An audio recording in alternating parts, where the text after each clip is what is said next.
I'm excited today to be a part of an Iron Forum meeting. And today I'm going to get to share with you about creating the extraordinary workplace. Because you know, when you begin to think about it in life, everybody wants to be able to work in an extraordinary environment. And so today I'm going to share with you some ideas about how to create that greenhouse environment for your company and your organization, no matter what size that company may be. These are things that are tried and true, and they'll make a huge difference in your company. And so you start out with a proposition that was given by Peter Drucker when he said, you know, there's only three things that occur naturally in any organization: friction, confusion, and poor performance. Now that kind of scares you a little bit when you think about it, but what Peter Drucker is simply sharing with us is that most organizations are going to suffer from those three things. There's going to be friction at times between the people who work in your organization. There's going to be confusion. You can often ask someone, exactly how does your role apply to what we're trying to accomplish in the life of our company? And sometimes it can be very disheartening to hear your employees say, well, I'm not really sure exactly how what I'm doing really fits into the organization that I'm a part of. So today we're going to help to be able to fix that, I promise you. And then poor performance. And I'm going to be sharing with you some statistics in just a couple of moments from the Gallup organization that are absolutely eye-opening when it comes to what is taking place in the American workplace, and really even on a global perspective that's taking place today with companies and organizations that are struggling. And I think there's a couple of reasons why these difficulties take place. First of all, you know, Peter Drucker said, anything else that you want to accomplish, it has to be done by design and it has to be done by leadership. And the reason that's true is because there's a law in this universe, and it's called the law of entropy. And the law of entropy simply states that if something is not getting better, it's going to get worse. In other words, there's no way to just be able to take time out and things are going to stay static. They're either going to be getting better or it's going to be getting worse. It's like looking at an escalator, and one side of the escalator is going up, the other side of the escalator is going down, and there's no room in between to be able to just call time out and say, we're going to stay the way that we've always been. Every real estate agent can tell you that a house that's empty is going to age faster than a house that's occupied with people, because nature abhors a vacuum. And so what you have to set out to do then is to make sure that you're going to make your organization get better, and you can do it each and every day. And again, those are some of the things I want to share with you. So let me tell you a little bit about a Gallup study that's been going on now for over 26 years. Gallup puts together this survey each year. They interview about 1 million people, which gives you a great demographic slice to be able to work with.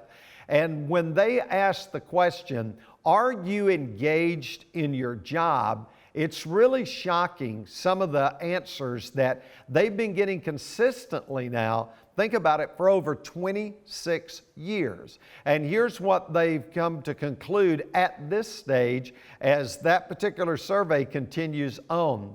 71% of people say, no, I'm not engaged in my job.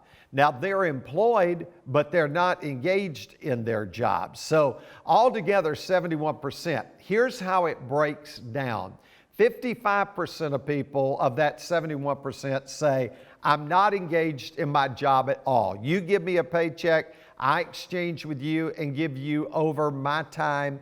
And so 55% of people say, not engaged at all. 16% of the people said, not only am I not engaged in my job, but I'm actively disengaged in my job. Now let me ask you the question. Have you ever had the joy of working with an actively disengaged coworker? I mean, isn't that just a blessing to your life, right? Because it infects the entire team and it becomes contagious throughout the organization. It has a way of metastasizing. So when you put the 55% of people say, I'm not engaged in my job, and you add that 16% who say, I'm actively disengaged in my job, that's where you got my original stat of 71% of the workforce say, right off the bat, I'm not engaged in my job. There's no degree of passion that I have for what I'm doing. And so that becomes a workplace that unfortunately would be considered an ordinary workplace. But I want to help you be able to develop the extraordinary workplace. And let me tell you some of the things that come out of that study that maybe at first glance we don't think about. And that is the fact that a lot of people would say the workplace today is toxic. And you might argue or you might question and say, well, is it really toxic? Well, here's a couple of things that might enlighten you a bit. Did you know that the number one time for an incident of heart attacks in America is on Monday morning between 5 and 7 a.m.? There's a great uptick in heart attack activity around that particular time frame. Now, a few years ago, I was in Orlando, Florida, and I made that statement on a Monday morning. And then rhetorically, I just asked this group of young executives, what does that tell you? And one of them shouted out, sleep late on Monday mornings. And that was probably some pretty good advice for some people in the room. But of course, it just shows you the stress of that work week coming up. The next morning on Tuesday, a lot of people came into the room and they had the USA Today newspaper with them. And they said, Ike, did you read the article this morning? And I said, no, I just tossed my newspaper back in the room. And they said, look at this, because that morning in Orlando where we were meeting, the McDonald's Corporation was having their big meeting and their CEO had a heart attack on that Monday morning between 5 and 7 a.m. So it's very real.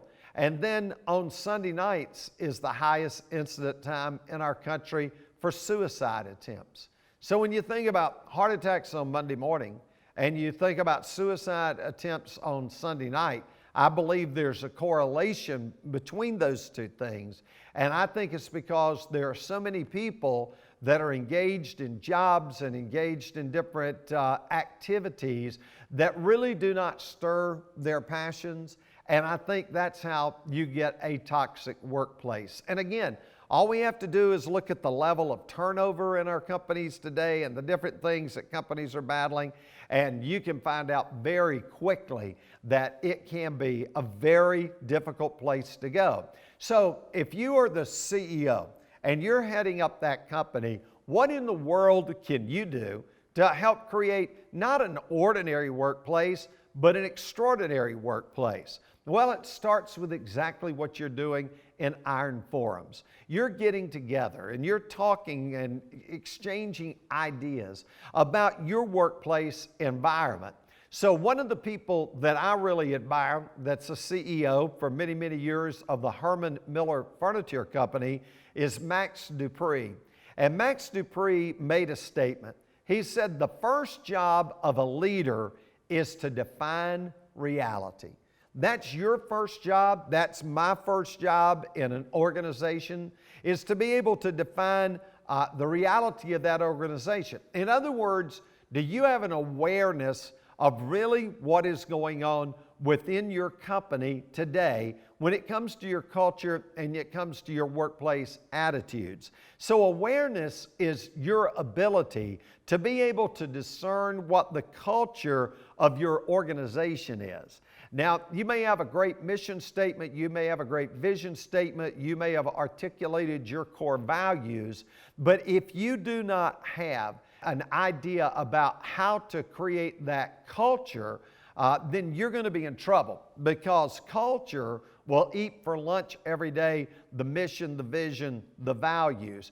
Culture just simply means this is the way that we do things around here. And your thought process is going to be what drives the level of your accomplishment in your company.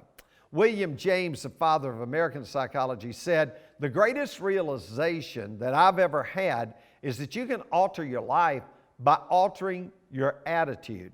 And so part of what creates that company culture is helping people with their attitudes, because attitudes drive actions. And we create our attitude, and we can create the attitude within our company and within our organization.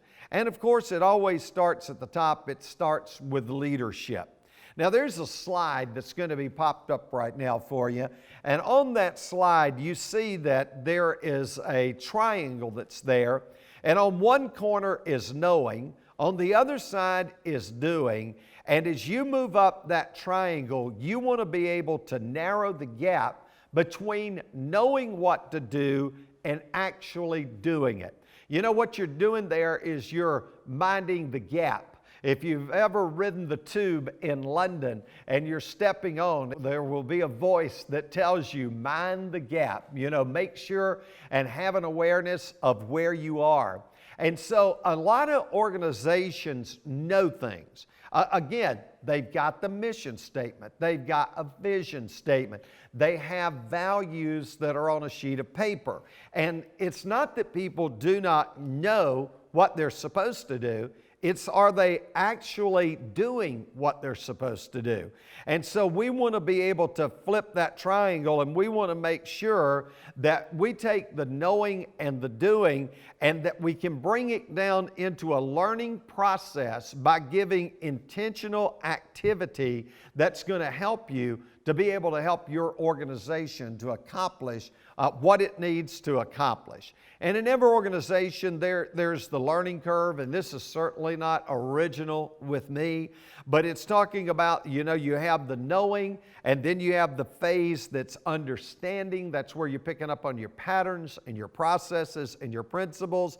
And then the thinking, that's where you begin to ask the why questions about why we do the things that we do within our organization. And then the learning is that you begin to challenge and change different assumptions that you may have in your organization that may not be the right assumptions to have.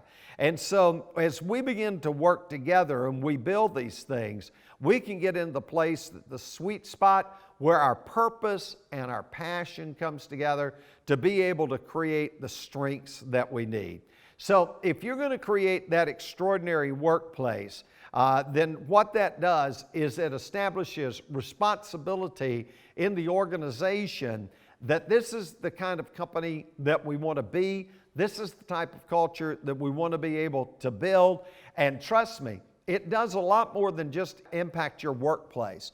The way you treat each other in the workplace is directly communicated to the marketplace. If people come into your company, they come into your business, and they see your employees not getting along, or they see them being short with one another, or just cutting each other off in the middle of a conversation, they'll begin to understand that if they treat each other this way, then imagine what they're going to treat a customer like. And so it's very important that people understand that responsibility, that we've got to connect with each other, and then we've absolutely got to make sure that we're doing the right thing so that our customers know that we're going to do the right thing by them. And I believe that when we're made to feel good about ourselves, we tend to reward the source of our joy, and that's going to be the people that we work with and the family that we're creating there. So as a leader, as you're doing this, another triangle I want you to look at here is where responsibility and influence comes together.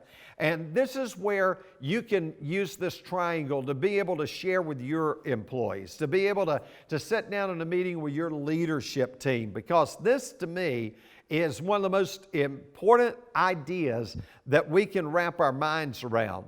And that is on this triangle, that if leadership is at the top, and every one of us has responsibility in an organization, and every one of us have influence, the higher up the ladder we go, the more the options decrease as our responsibility and influence increase. In other words, the higher the level of leadership, the greater responsibility that you have to act and to do the right thing. You do not have the latitude to be able to do things in a different way. You want to be able to establish, this is what we believe in, this is what we're going to do, and this is how we're going to be able to make things work in our organization.